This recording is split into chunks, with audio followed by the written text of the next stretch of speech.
Bismillah, Alhamdulillah, wassalatu wassalamu ala Rasulillah.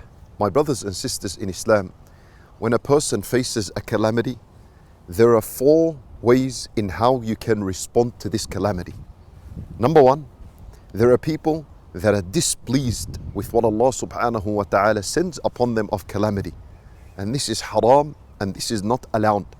Being displeased with the calamity is to say, I wish this didn't happen to me, or to complain about Allah to the people. To say, why is Allah doing this with me? Why did He decree this for me? I worship Allah, but why did He do this to me? All of this is in the first type, and that is haram, to be displeased with the decree and the calamities that Allah decrees for you. The second level is, and this is obligatory, to be patient in the face of calamity. Being patient in the face of calamity is to say and do things that are pleasing to Allah, such as saying Inna lillah wa inna ilayhi raji'un, saying Alhamdulillah, saying Qaddar Allahu wa ma sha'a fa'al, and doing actions that are pleasing to Allah Azza wa Jal, such as as-salat, and increasing in your dhikr, and so on. The third level in how people respond to a calamity is ar-rida, and this is recommended, and that is to be pleased with the decree and the calamity that Allah Azza wa Jal decrees for you. To be pleased.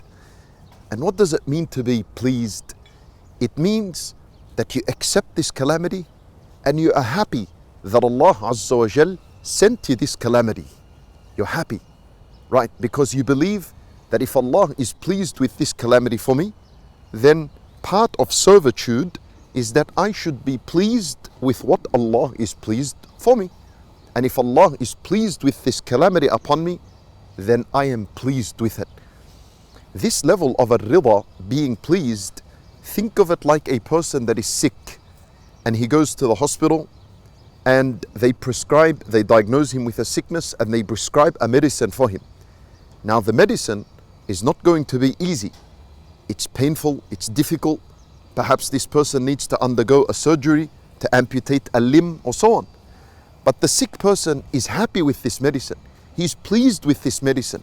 He'll accept it, he'll take it, because he knows after he takes this medicine, inshallah, he would be cured and he would be healed from his sickness. And so a person that is pleased with the calamity that Allah sends him is like that person.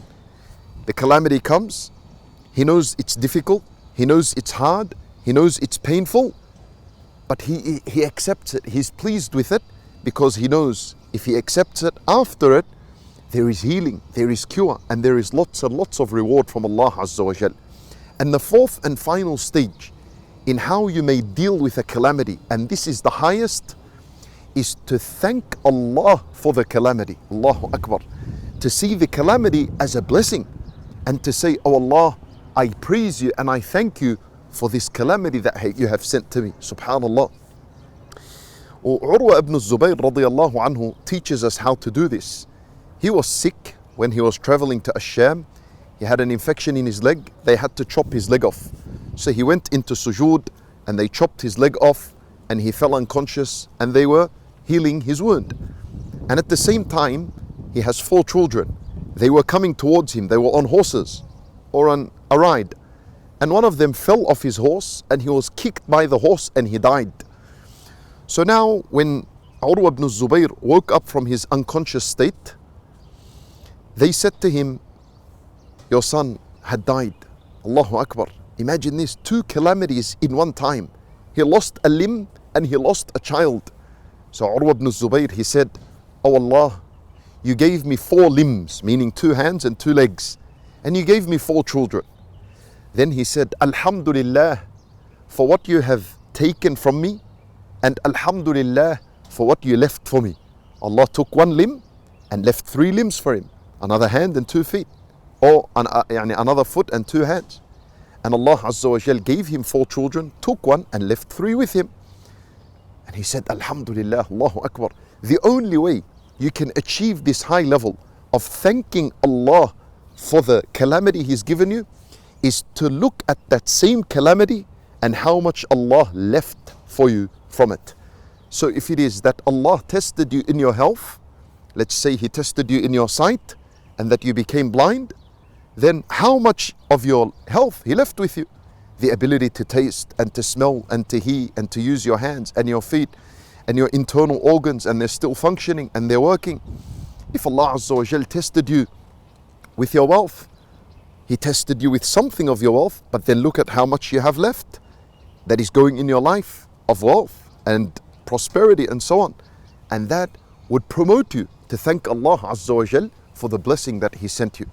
Wallahu a'lam. We ask Allah Azza wa Jal to make us of those who are in a state of gratitude for any calamity that Allah Azza wa Jal sends upon us. Wallahu a'lam.